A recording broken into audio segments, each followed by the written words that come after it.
Ya, terhubung dalam lokal, bukan hanya tentang angka ekonomi, akan tetapi merujuk pada bagaimana brand mampu berkontribusi pada pembangunan berkelanjutan serta pemberdayaan masyarakat lokal. Kontribusi ini dapat berupa dukungan terhadap acara komunitas lokal, menciptakan lapangan pekerjaan dan mendukung inisiatif sosial. Dan selain itu Bapak dan juga Ibu, dengan menjadi lebih lokal, eksistensi brand akan semakin relevan di tengah-tengah audiens yang disasar. Dan tidak hanya itu, pendekatan yang dibentuk akan menghilangkan gap dan menghindari terjadinya eksploitasi. Baik Bapak Ibu hadirin sekalian, kami undang untuk kolaborator Tribun Network yang pertama, yaitu Harita Nickel.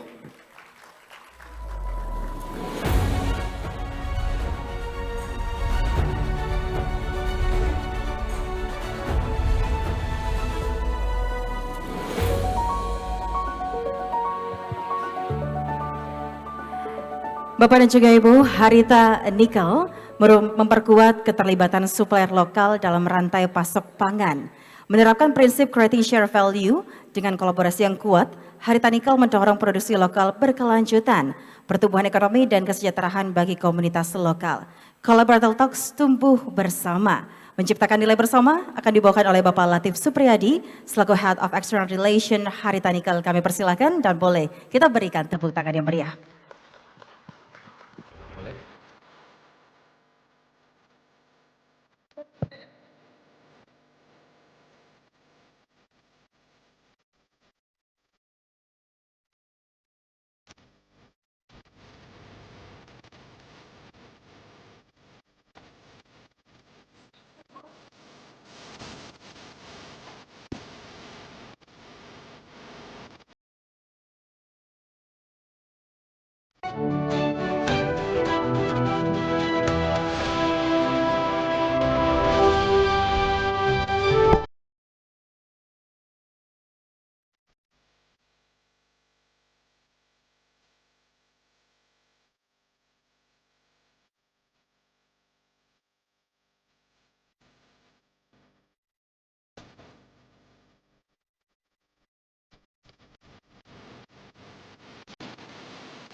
Oke.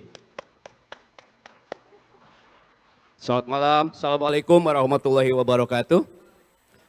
Yang kami hormati Pak Menteri, Bapak Ibu hadirin Tribun Networks, para petinggi. Selamat malam, saya Latif Supriyadi, saya dari Harita Nickel. Yang pertama, ada dua kabar baik yang ingin saya share. Bapak Ibu tahu siapa industri atau kapasitas atau cadangan nikel tertinggi di dunia? Indonesia. Yang kedua, Harita Nickel adalah kapasitas produksi terbesar untuk bahan baku pada baterai listrik di dunia. Ya. Saya dari Harita Nickel. Kami di Pulau Obi, Indonesia Timur, terima kasih atas undangannya. Saya ingin menyampaikan bagaimana hilirisasi nikel ternyata memberikan dampak positif luar biasa. Pertama, untuk ekonomi regional. Kedua, secara mikro juga memberikan dampak kepada UMKM lokal yang ada di Indonesia Timur sana. Boleh tepuk tangan dulu? Terima kasih. Ya, jadi ini tumbuh bersama menciptakan nilai bersama. Ya, oke. Nah, ini dia Bu. Ini slide-nya. Ya, kami teman-teman di sana ini seperti bekerja di sorga. Ya, betapa indahnya. Ini kami ada di Pulau Obi sana. Ya, jadi ini ada tambang nikelnya, ini ada processingnya. Dan kami hidup berdampingan dengan masyarakat sekitar Pak. Ya, jadi lihat indahnya pantai yang ada di sana. Jadi kerja di sana serasa kerja di surga katanya seperti itu. Ya. Baik, nah Bapak Ibu nikel itu untuk apa? Ada yang tahu? Satu, di depan Bapak Ibu ada garpu, ada sendok. Ternyata dari nikel. Yang kedua adalah bahan baku baterai listrik. yang dulu itu hanya overburden dibuang. Sekarang dengan teknologi ternyata namanya lapisan limonit dari nikel bisa diolah menjadi bahan baku baterai listrik. Ini saya bisa tunjukkan. Dari tanah awalnya Pak. Oke. Kemudian salah satunya menjadi ferronikel. Itulah untuk bahan baku stainless steel. Oke. Berikutnya lagi, inilah yang menjadi bahan baku baterai listrik. Yang tadinya adalah bahan buangan. Ya, ini yang disebut nikel sulfat. Berikutnya lagi ini adalah kobalt sulfat. Dua bahan baku ini akan menjadi bahan baku baterai listrik. Ya, oke. Dengan kebijakan pemerintah untuk hilirisasi, ini memberikan dampak luar biasa. Mau buktinya? Saya buktikan. Ya, bagaimana sih industri nikel ke depan Pak? Ya, 2021 69% ini dipakai untuk stainless steel itu yang Bapak Ibu garpu segala macam. Proyeksinya 2040 ya. Ini hampir bersamaan untuk bahan baku baterai. Ini permintaannya tinggi. Oke. Nah, Indonesia sebagai cadangan nikel tertinggi di dunia. Ya, nomor 2 Australia. Kita patut berbangga. Oke, dengan kebijakan hilirisasi pemerintah luar biasa, ini memberikan dampak luar biasa. Ya, kita populasi tertinggi, segala macam, kita juga di dalam strategi lokasi yang strategis. 2021 ini 36% Indonesia menguasai suplai nikel. 2023 55%. Coba lihat. 2030 81% nikel akan disuplai dari Indonesia. Hebat apa hebat? Ya. Oke. Nah, ini dia. Ada dua hal bagaimana nikel memberikan nilai tambah. Ini dari Kementerian Investasi, ya. Ini untuk menjadi MHP, yang ini Pak. Ini kayak maca, memberikan dampak 4 kali lipat. Nikel sulfat yang tadi ini 11 kali lipat. Apalagi kita udah memproduksi baterai EV 67 kali lipat. Nah, kami di Pulau Obi sana proyeksi akan memproduksi baterai listrik, Pak. Indonesia Timur. Ya. Nah, berikutnya ini pertumbuhan ekonomi. Lihat, 2 daerah penghasil nikel ternyata pertumbuhan ekonomi paling tinggi di Indonesia. Maluku Utara, Sulawesi Tengah. Ya. Kemudian bagaimana kontribusi PDRB-nya? Industri pengolahan dan pertambangan ini hampir 50% lebih penggerak ekonomi. Ini yang ada di Maluku Utara.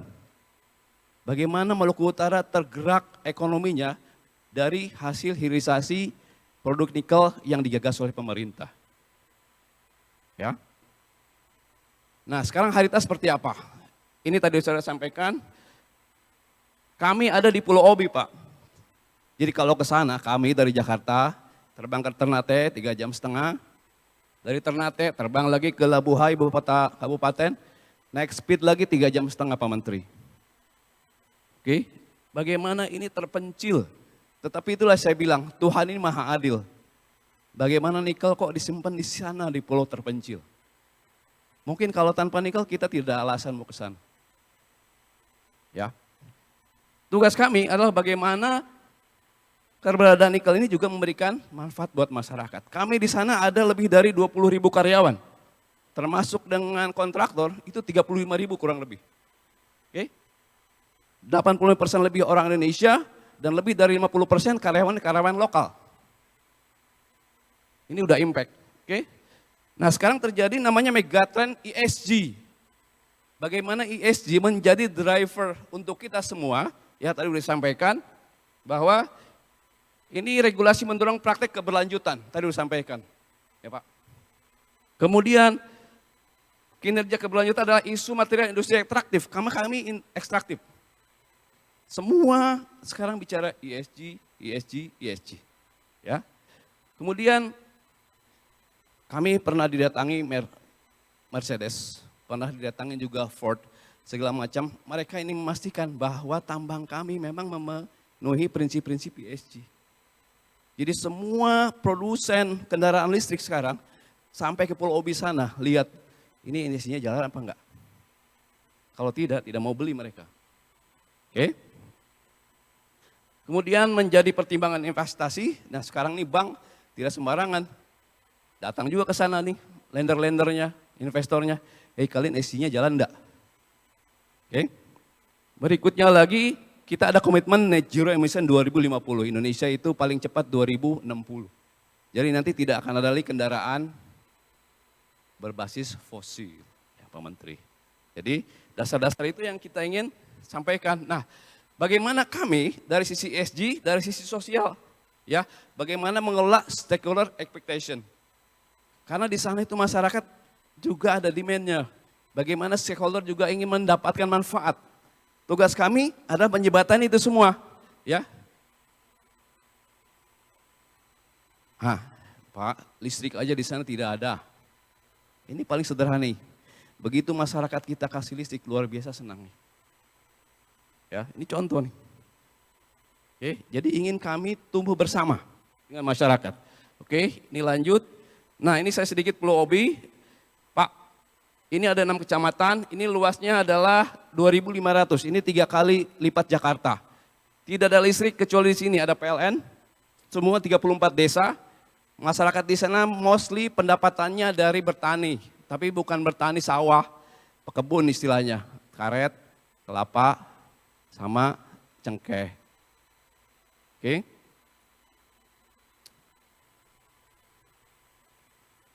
Nah ini program-programnya sosial budaya. Nah 35.000 karyawan memerlukan makan setiap hari. Betul? Bagaimana daerah ini sawah pun tidak ada. Kebun tidak ada. Tapi kami punya data Pak. Setiap bulan kami memerlukan beras kurang lebih 500 ton. Kami memerlukan ayam 22 ton tiap bulan.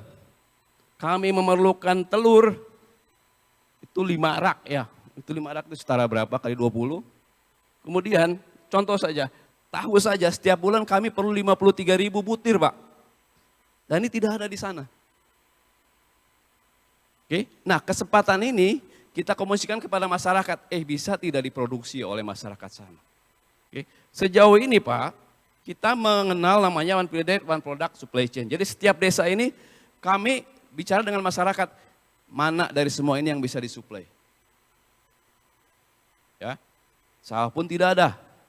Ini mostly Pak, barang-barang ini datangnya dari Manado, dari Makassar, dari Jawa, untuk memenuhi kebutuhan. Oke. Nah, kemudian beberapa hal kita sudah sampaikan ke masyarakat, kita latih masyarakat, yuk nanam padi yuk. Yuk nanam semangka yuk. Ya, yang bisa dilakukan, kami latih Pak. Ya. Nah, apa impactnya? Ini dia. Kami ada program, ini branding ya, lokal. Mana tadi Pak? Kita namanya Gemar Papeda, ini singkatan juga. Gerakan Kementerian dan Penguatan Pelaku Usaha Desa. Nah, ini apa? Supply lokal Pak. Ya, jadi sekarang ada 65 supply lokal, semua lokal. Ya, menciptakan 54 lapangan kerja. Kami setiap bulan transaksi dengan pengusaha lokal kira-kira 12 miliar. Oke, hanya suplai bahan makanan. Oke. Ini ikannya, belum lagi multiplier efeknya. Mereka petaninya juga ada, semangka saja kita ajarin Pak. Kita tadi perlu sebulan 22 ton semangka. Dulu datangnya dari Manado, semangka saja. Kenapa tidak diproduksi oleh lokal sehingga manfaatnya dirasakan oleh masyarakat lokal juga. Ya, lanjut sawah. Ternyata Pak ada sawah yang dibangun oleh pemerintah diabaikan. Kita latih sekarang memproduksi padi. Dulu cuma 1 ton per hektar, terakhir kita ukur 5,3 ton per hektar. Sekarang sudah organik.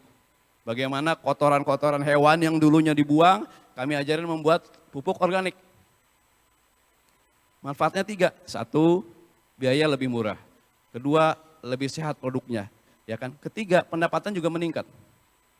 Ajarin juga kita bersama pemerintah. Ini Pak, kemarin kita panen nih Pak.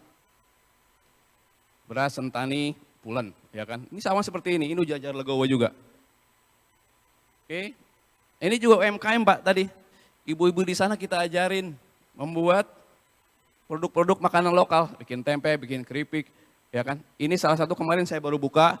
Jadi perusahaan itu membuka kesempatan seperti adanya Indomaret di sana, di dalam area perusahaan. 5.000 karyawan tiap hari berlanja di situ. Omsetnya Pak, setiap hari 5 juta, 4 juta. Ya, SHO mereka tahun lalu ada yang dapat 80 juta, 100 juta segala macam. Semuanya ibu-ibu. Dan kami pengalaman lebih gampang itu membina ibu-ibu daripada bapak-bapak. Ya, saya tidak tahu kenapa. Ya, sekarang ada 42 kelompok ibu-ibu, diajarin semuanya. Ya. Kemudian Obesahati, ini sama juga Pak, nge-brand juga, Central Horticulture Agribusiness kita sebut Obesahati. Ini kelompok-kelompok tani yang dibentuk, ada 16 kelompok tani. Ya, yang nanam macam-macam, hortikulturanya segala macam. Nah ini ada area integrated, ini ada kampung baru yang kita bangun Pak. Ini untuk masyarakat lokal sana.